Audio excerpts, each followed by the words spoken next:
People smuggling is on the rise across the Asia-Pacific, and now for the first time Indonesia's President Yudhoyono is holding a summit of nations from where asylum seekers spring, where they go and where they end up. The forum was proposed by the President at a meeting last month with Australia's Prime Minister Kevin Rudd. The summit's meant to come up with concrete policy responses, and there are some signs it shows Indonesia's growing willingness to deal with a difficult issue. Indonesia correspondent Helen Brown reports from Jakarta. It's a regional problem, but so far no one has come up with a tangible regional solution. Tens of thousands of refugees languish in countries such as Indonesia and Malaysia, waiting years for resettlement. Many others risk their lives on boat trips across the Indian Ocean to try and get to a new country faster.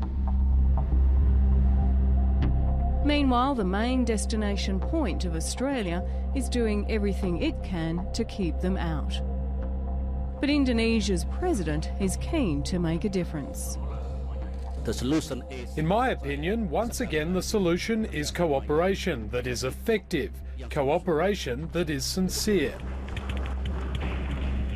The UN Refugee Agency says there are at least 10,000 people now in Indonesia waiting for a new country to take them or contemplating a chance in the illegal smuggling trade. The President has convened a forum involving the countries that would-be refugees are coming from, going through and heading for.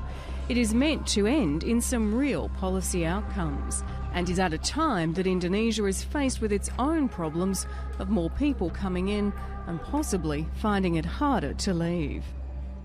So far I haven't seen any reactions from the politicians about these issues. This is also very interesting because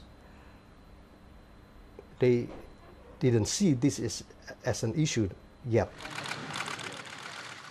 Australia keeps making requests to Indonesia to do more to stop the number of people and boats leaving its shores. And a recent decision by Indonesia to revoke the right for people from Iran to receive a visa on arrival is a part of that.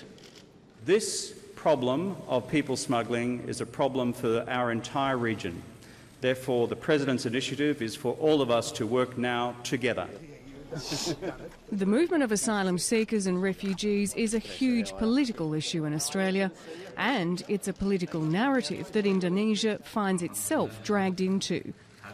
A joint communique from the leaders' meeting in July spelled out that no country should take unilateral action on the issue, a line that is widely regarded to refer to the plans of Australia's Conservative coalition to turn boats back to Indonesia.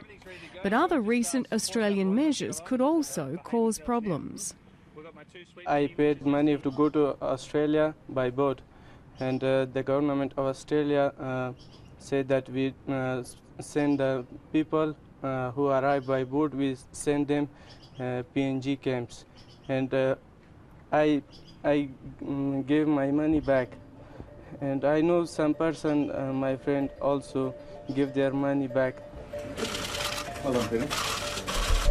Only a couple of weeks after the leaders' meeting, Kevin Rudd announced a new rule, one the government says will make people think twice about taking a boat to Australia.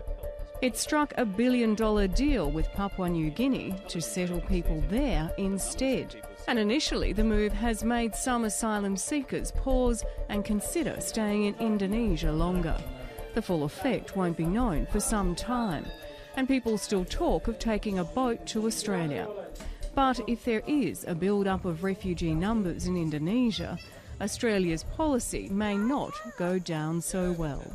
Of course, it's very easy for Indonesia to blame Australia. Why you as a rich country don't want to accept these peoples? And this certainly will kind of create a kind of tensions between Indonesia and Australia. It's just playing with the people's life. Those who run away from their country to go to a better country, to live better life, but they don't care about that. They just throw away the people. It means they don't want more refugees. Australia has also extended a processing centre on the small island of Nauru. It's not known if all this will be viewed as a regional solution by those at the forum in Jakarta. But human rights activists say transit countries need more support to allow them to offer greater protection for those seeking asylum. I think the focus has to be on ramping up the protection in those transit countries in the first instance, in the hope that as a byproduct you will lessen the market for people smuggling and you offer more resettlement places as well as part of that. The Bali process is a regional forum already in place to tackle issues such as people smuggling and protection. But after more than 10 years, progress is painfully slow. Indonesian officials say the Jakarta meeting is not meant to act as a substitute. Rather, it's a way of bringing a smaller number of countries together to focus on the issues. But I'm rather skeptical, to be frank, that we will really do the kind of real work, to handle this problem in a systematic and in a kind of long-term perspective way. For those waiting and wondering, some quicker decisions and clearer signals would be welcome. And perhaps this week's meeting could provide some region-wide answers to a problem that requires everyone to work together.